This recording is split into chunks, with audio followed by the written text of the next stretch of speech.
चलिए अब रुक करेंगे खबरों की ओर। अगर हम आपसे ये कहें कि अब कोरोना के लक्षण भी नहीं दिखते और कोरोना अपना काम भी कर जाता है, तो आप क्या कहेंगे?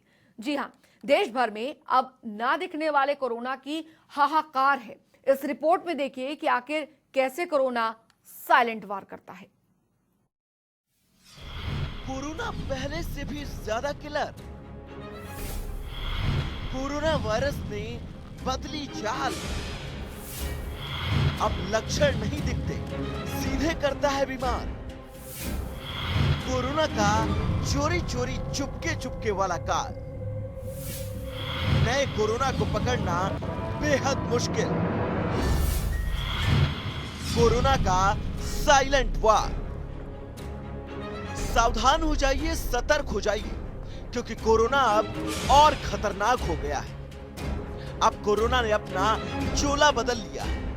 अब आपको पता भी नहीं चलेगा कि कोरोना आपके शरीर में कब दस्तक दे चुका, क्योंकि नए अवतार वाला कोरोना शरीर में लक्षण नहीं आने देता। दुनिया भर में 1.5 लाख से ज्यादा लोगों को मौत की नींद सुला चुका कोरोना वायरस अब बेहद खतरनाक हो गया है।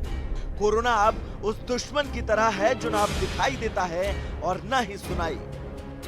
ऐसा साइलेंट वायरस हमारे जैसे देश के लिए बेहद खतरनाक है, क्योंकि यहाँ लगभग 133 करोड़ की आबादी का कोरोना टेस्ट करना असंभव है। सरकार के पास ऐसा कोई जरिया ही नहीं है जिससे सभी लोगों का कोरोना टेस्ट किया जा सके। तो फिर सवाल उठता है कि कोरोना के बदले अवतार को कैसे पहचाना जाए? बिना लक्षणों वाले कोरोना की कैसे पहचान? भारत में अभी तक ऐसे ही लोगों का टेस्ट किया जा रहा है जिनकी ट्रेवल हिस्ट्री है या फिर जो कॉन्ट्रैक्ट केस है। ऐसे भी लोगों का कोरोना टेस्ट किया गया जिनमें लक्षण दिखे, जिन्हें कुछ दिनों से हाई फीवर, सूखी खांसी, गले में दर्द और सांस फूलने की समस्या रही है।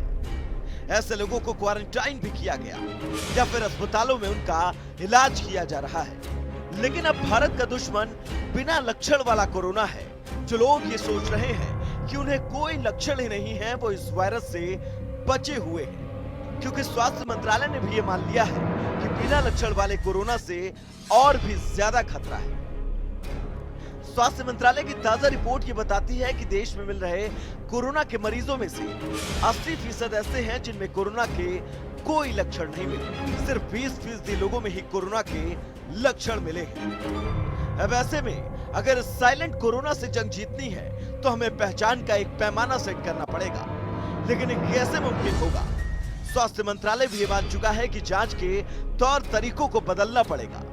जांच के तरीके भी अगर बदल लिए जाएं तो जहां लॉकडाउन के चलते हजारों लोगों के खाने तक के लाले पड़े हैं, क्या वहां पर लाखों की तादाद में टेस्ट कर पाना मुमकिन होगा? क्या भारत जैसी घनी आबादी वाला मुल्क ये खर्चा उठा सकता है?